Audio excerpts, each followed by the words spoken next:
반갑습니다. 대기업에서 재무와 가치를 집중적으로 분석하는 멘tor 윤수명입니다. 이번에 할 종목은 나라 M&D고요. 나라 M&D 같은 경우에는 금형 기술 기반으로 해서 사출 부품을 제조하는 회사입니다. 오늘 경제 지표로 바라보는 하락장을 보는 시간을 가져야 될 것 같아요. 지금 차트를 보면 굉장히 지금 하락을 하고 있거든요.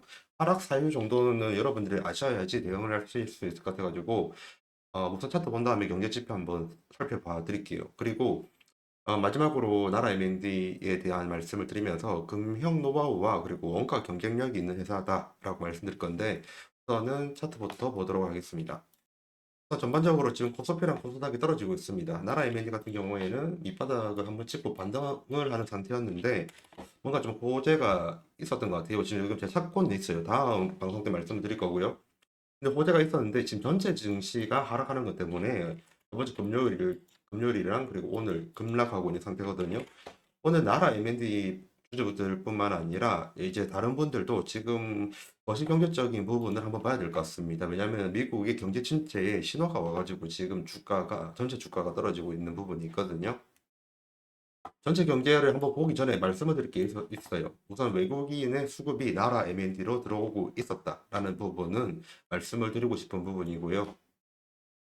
우선 경제 지표 보도록 하겠습니다. 경제 지표를 보면 지금 미국의 비농업 고용 지수가 좀 안 좋습니다. 고용, 말 그대로 비농업 고용이라고 하면 농업을 제외한 일반적인 고용 를 말을 하는 건데 이 고용 지수가 떨어진다는 말은 다르게 말을 하면 다시 말씀드릴게요. 고용이 줄어든다는 말은 달리 말하면 실업률이 증가할 수 있다는 우려가 있다는 말입니다. 그러면 지금 현재 미국의 고용이 제대로 되지 않고 있으니까 노동시장이 지금 얼어붙고 있는 중이다라고 보면 되겠죠. 그리고 실업률도 한번 보면 지금 미국의 실업률이 올라가고 있습니다. 지속적으로 좀 올라가고 있는데 지금 이 부분이 왜 미국의 경제 침체를 우려를 하고 이러한 부분들이 코스피 코스닥 전체 지수에 영향을 끼쳤냐면요. 우선 하나는 보고 올게요. 지금 보는 지표가 바로 2007년도에서 2008년도 넘어갈 때 실업률입니다. 실업률을 보면 우선 리만 브라더스 사태 터진 거는 대략 2018년도쯤이잖아요. 근데 그 전에 2007년 4월 7일 다시 말씀드릴게요. 2007년 4월, 7월 그리고 10월 달 때 미국의 실업률이 소폭 상승하고 있었습니다. 그 뒤에 이제 리만 브라더스 사태가 터지고 나서 급등을 했거든요. 이러한 부분은 코로나 직전에도 마찬가지로 있었어요. 미국의 실업률이 소폭 반등을 하는 상황이 온다고 하면 미국의 경제 침체를 좀 우려할 만한 부분이 있다라는 그런 내용들이 과거부터 지금까지 이어져 왔기 때문에 지금 증시가 이렇게 흔들리고 있는 부분이 있는 겁니다. 이 외에도 추가적으로 하나 더 보면 지금 미국의 신규 실업수당 청구 건수라는 게 있거든요. 미국의 신규 실업수당 청구 건수는 뭘 뜻하냐면 미국이 이제 실업자가 생겼잖아요. 그죠? 실업자가 생기면 이 실업자는 먹고 살기 위해서 국가에 아니면 지방 정부에 연방 정부에 자기가 지금 실업인 상태니까 돈을 좀 달라고 요청을 합니다. 그게 바로 실업수당 청구 건수거든요. 이 미국 신규 실업수당 청구 건수가 아까 봤던 비농업 고용지수랑 그리고 실업률보다 더 신빙성이 높아요. 왜냐하면 지금 정말 힘들어서 돈을 달라고 하는 거기 때문에 더 신뢰성이 있는 지표다라고 볼 수가 있는 부분이 있거든요. 이 미국의 신규 실업수당 청구 건수도 지금 현재 우상향하고 있는 상태입니다. 그렇게 본다고 하면 지금 미국의 경제가 침체가 되는 부분이 아니냐라는 우려가 있기 때문에 현재 코스피랑 코스닥이 굉장히 큰 조정을 받고 있는 거예요. 정확하게 말을 하면 미국 자체의 리스크가 올라갔기 때문에 한국에 투자를 했던 외국 자본들이 철수를 하는 거죠, 미국 적으로. 이러한 사유들 때문에 지금 전체 증시가 떨어지고 있는 상태인 겁니다. 근데 지금 나라 M&D 같은 경우에는 큰 조정의 폭은 없습니다. 정확하게 말을 하면 그동안 시장이 더 외면을 받았던 부분이 있었기 때문에 크게 조정을 받지 않은 부분도 있지만 반대로 지금 말을 하면 외국인이랑 기관이 매수가 좀 더 있습니다. 그렇기 때문에 지금 큰 조정이 없는 부분이고요. 이렇게 전체 증시가 크게 조정을 받고 있는데 조정을 크게 안 받는다는 부분은 오히려 말을 하면 미래성으로 봤었을 때 호재일 수도 있다라고 말씀을 좀 드리고 싶어요. 그러면 이제 봐야 되겠죠. 나라 M&D가 어떤 회사인지. 나라 M&D 같은 경우에는 금형 그리고 사출 부품을 위주로 만드는 회사였습니다. 과거부터 지금까지 본래의 업무는 금형이나 사출 쪽이고요. 그리고 그 뒤에 2022년부터 전기차 배터리 팩 쪽이에요. 그리고 ESS 사출 부품 사업으로 확대를 하면서 지금 전방적으로 외형 산업이 확대가 된 상태입니다. 그 외에도 말씀을 드리고 싶은 부분은 한 가지입니다.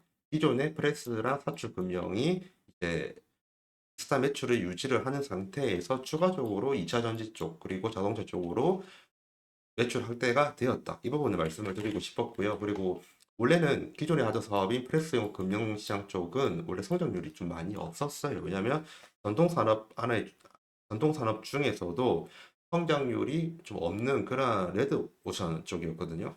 그런데 이번에 전기차 배터리 팩 쪽으로 시장 규모를 확대를 함으로 인해서 미래성이 생긴 회사다. 이렇게 말씀을 드리고 싶고요.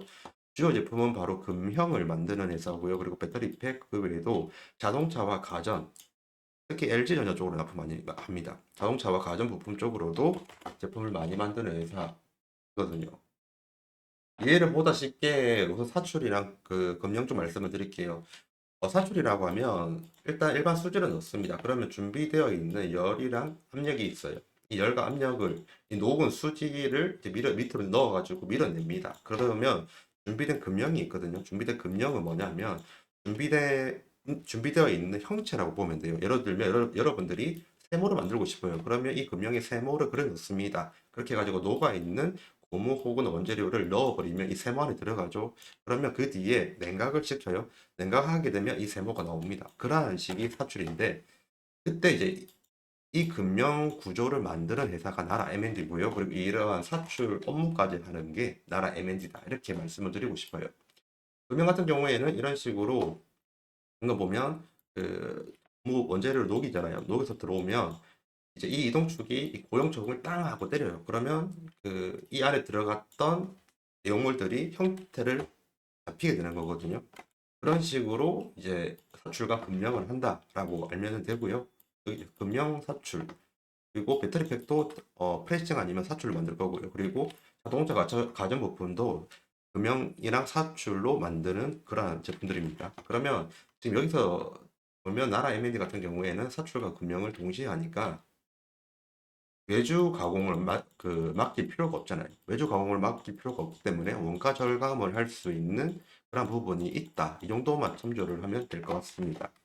상태에서 화분별 제품의 매출액을 보면 지금 현재 금형 부분은 26년도 1분기에 크게 좀 성장을 했습니다. 여기서 곱하기 4를 하면 1년치 대충 나오잖아요. 그렇게 본다고 하면 수출과 내수를 합했었을 때 저번 연도 이상의 수익을 창출할 것으로 보이고요. 그리고 전기차랑 배터리팩 그리고 ESS 사출 부품 쪽은 올해 24년도는 좋지 못한 것으로 보입니다. 수출도 한 곱하기 4 정도 하면 작년도의 절반 정도 규모밖에 안 돼요. 그 이유가 뭐냐면 지금 유럽도 그렇고 전기차도 그렇고 세계적으로 전기차 쪽이 일시적으로 수요 둔화 현상이 일어났습니다. 이를 캐즘이라 하거든요. 이러한 캐즘 현상으로 24년도 전기 자동차 배터리팩 그리고 ESS 사출 부품 쪽은 좀 안 좋을 것으로 보입니다. 다만 25년도, 26년도로 가게 된다고 하면 좀 시장이 반등을 해서 부활할 확률은 높으니까 이 부분도 참조해 주시고요. 그 외에 자동차 가전 부품 양산 부분은 계속 유지를 할 것 같습니다. 이때 자동차랑 가전 부품 양산 부분은 자동차 범퍼 쪽 내부 쪽으로 범퍼나 시트 쪽으로 내부적으로 고무가 들어가는 부분이 있거든요. 그러한 쪽으로 생산을 할 예정이고요. 가전은 냉장고 쪽에 들어가는 그리고 세탁기에 들어가는 고무 패킹 쪽입니다. 그쪽은 2024년도에 실적이 좋을 것으로 예상이 되고요. 요약을 해드리면 금융 쪽 그리고 자동차 가전 쪽은 올해 실적이 좀 호실적이지 않을까라는 그런 예상은 하지만 전기차 쪽은 올해 실적이 좀 크게 둔화가 될 확률이 높습니다. 2019년도부터 2023년도까지 보면 매출액이 1,560억에서 2,300억으로 800억 정도 증가를 했습니다. 이 800억으로 증가할 수 있게 제일 큰 이유가 바로 2022년도 때부터인데요. 그건 바로 아까 보셨던 그 전기차 배터리 팩 쪽으로 공급이 가능해지면서 매출액이 크게 늘게 됐고요. 이렇게 매출액이 늘게 되다 보니까 영업이익도 크게 늘어난 부분이 있습니다. 근데 이제 2024년도 같은 경우에는 2차 전지랑 배터리 팩 쪽으로 좀 줄어들 확률이 좀 있는 부분이 안 좋다. 이렇게 말씀을 드리고 싶고요. 그리고 제가 서두에 말씀드렸던 것처럼 지금 미국의 경제 상황을 좀 잘 봐야 될 것 같아요. 제가 나중에 추가적으로 미국의 경제 현황 그리고 향후 경제 흐름을 좀 말씀드릴 시간을 가지고 싶은데 그때 더 정확하게 말씀을 드리도록 하겠습니다. 우선 지금까지 대기업에서 재무와 가치를 집중적으로 분석하는 멘토 유수명이었습니다. 감사합니다.